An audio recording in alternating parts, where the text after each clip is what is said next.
거기서 가장 강조했던 게 뭐냐면 사람은 배가 따뜻해야 된대요.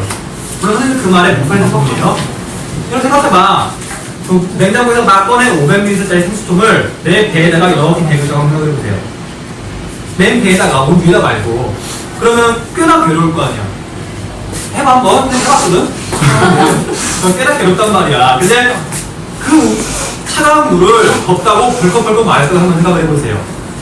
자, 우리 위가 여기보다 좀 둔해서 그렇지, 둔해서 그렇지, 강하단 말이야. 둔해서 잘 못 느끼는 뿐이지, 좀 심하게 찬물을 많이 먹으면 막 속이 뒤지는 경우도 있거든요. 근데 애들은 막 아이스크림 같은 거 막 먹는단 말이야. 찬물 막 먹는단 말이야. 그럼 배가 차가워지면서 집중도 안 되고 그 배가 차가워지는 대신 다른 부분의 온도가 올라가요. 놀랍게도. 그래서 막 머리 열난다 그러죠. 머리 열나면 집중도 안 되고 잠만 오고 피곤하기만 하고. 오케이? 자, 그래서 현영아, 너를 위해 하는 얘기야. 그래서 여러분 물 같은 거 마실 때 찬물 마시지 말고, 근데 원래 찬물에 안 마셨거든요. 근데 이제 운동하고 마시긴 했는데 지금 이것도 지금 뜨거운 물이에요. 뭐 이상하게 하지 말고 근데 시켜놓고 먹으면 되니까. 자, 그래서 아무튼 여름 좀 건강하게 나려면 찬물이나 또는 아이스크림 같은 거 먹지 마세요. 매년 가더라도 다른 거 먹으라고. 나는 좋은 방법이 한번 해보세요. 근데 문제는 이런 얘기를 아무리 해도 애들은 하는 것 하지 않고. 완전 높잖아. 몸 달라져요? 달라지는 거 뭐 하루 이틀만에 금방금방 달라지는 건 아닌데 확실히 나. 뭐가 달라져요? 확실히 집중이 잘 될 거야. 집중이 확실히 잘 될 거야. 선생님 말 했던 것 같은데 아이스크림? 그때 말 안 했구나. 사주고 나서 이야기한다고. 아이스크림이 안 좋은지. 자, 여기 봐봐. 이거 정말 중요한 얘기인데, 우리 아이스크림, 좀 딱딱한 하드 아이스크림 말고 부드러운 소프트 아이스크림의 주 성분이 뭐예요? 생크림 우유. 생크림, 우유, 기타 등등 그걸 갖다 우리가 뭐라고 부르냐면 지방이라고 부른단 말이에요. 수차가 지방질이잖아. 자, 지방질의 다른 이름은 얘는 기름 성분이란 말이에요.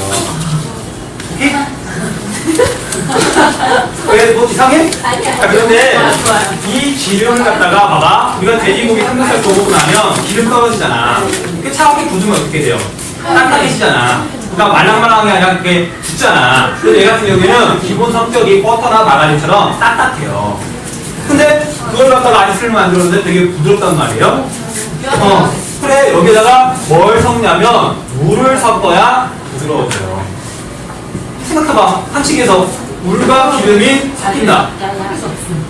섞일 수 없잖아. 그래서 이제 계속 윤소리가 말했던 것처럼 여기에다가 뭘 더하냐면 무화제라는 걸 엄청나게 많이 넣어요.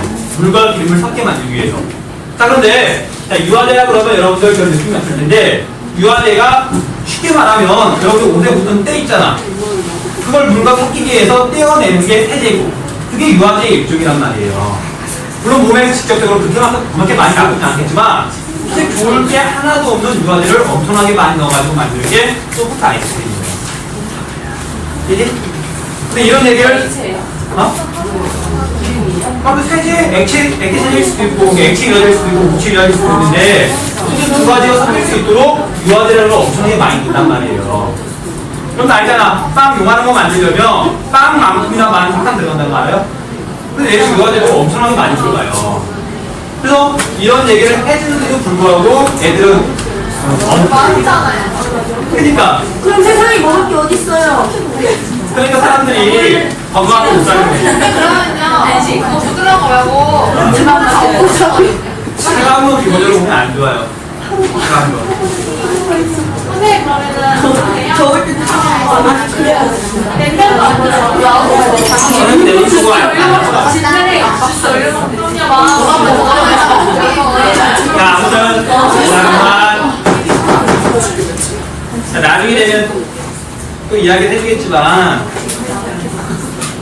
우리나라 사람들 뿐만 아니라 전 세계 사람들 중에 흔히 말하는 자연스럽게 죽는 사람 거의 없어요. 그거 알아요? 우리나라 사람들 가운데 4명 중에 1명은 아무도 죽어요. 아무도 죽어. 궁금하면 통계청 가서 사망 원인별 분석계라고 찾아보세요. 통계청 다 있어. 그 다음 얘기했던 것 같은데? 자, 사망률 1위는 암이에요. 4명 중에 1명 꼴. 두 번째는 뭘까? 사망률 두 번째. 상대방이 있으면 당뇨 줄겨 잡고 쓰러진 시민들이 있어요. 심근경색으로 돌아가는 분들이 두 번째로 많고, 세 번째가 뇌혈관 질환이에요. 좀 뒷골 잡고 쓰러지시는 분들. 합쳐서 심혈관 질환이 두 번째예요. 근데 그런 병들은 과거에는 거의 없었단 말이에요. 거의 없었어. 그 다음에 또 쭉 가면 다섯 번째가 당뇨로 인한 합병증이에요. 자, 당뇨 같은 경우에는 불과 60년 전만 하더라도 10만 명 중에 한두 명으로 걸리는 희귀병이었어요. 근데 지금은 5명 중에 5명이 된다. 우리나라 사망률 5위를 차지할 만큼 엄청나게 많이 줄었단 말이에요. 그 이유가 여러 가지가 있을 건데, 뭐 환경이 오염될 수도 있고, 근데 가장 큰 원인은 누가 뭐래도 식습관이 바뀌어서 그래요.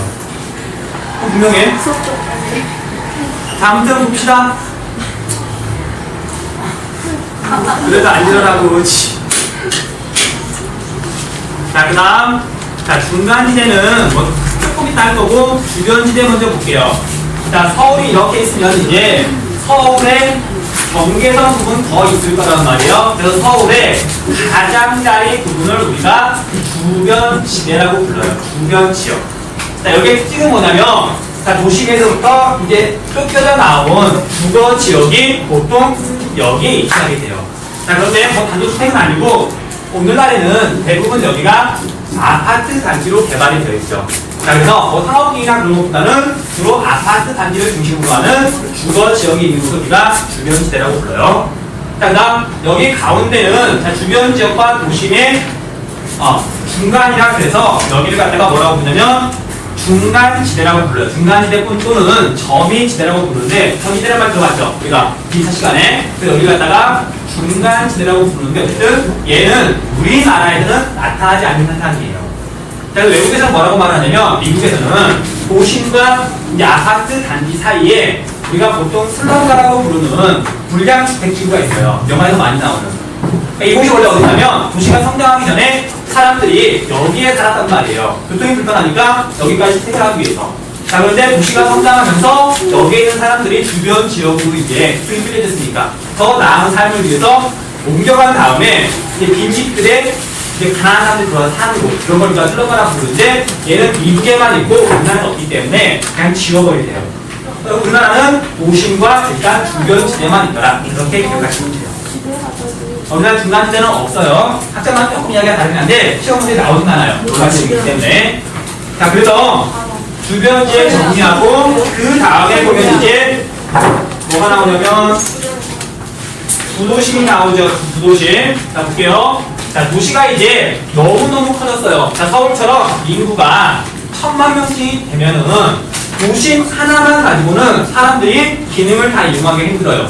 예를 들면 광명 바로 옆에 내가 구로에 살아요. 그래서 뭐 백화점에 물건 사겠다고 저기 서울 중심 명동까지 왔다 갔다 하려고 갔더니 가는데 1시간, 오는데 1시간이에요. 그건 멀잖아. 도시가 너무 커지게 되면. 자, 그래서 도심의 일을 떠안을 수 있는 비슷한 기능들이 도시 안에 여기저기 생기게 돼요. 예를 들면 되게 쉬울 거야. 자,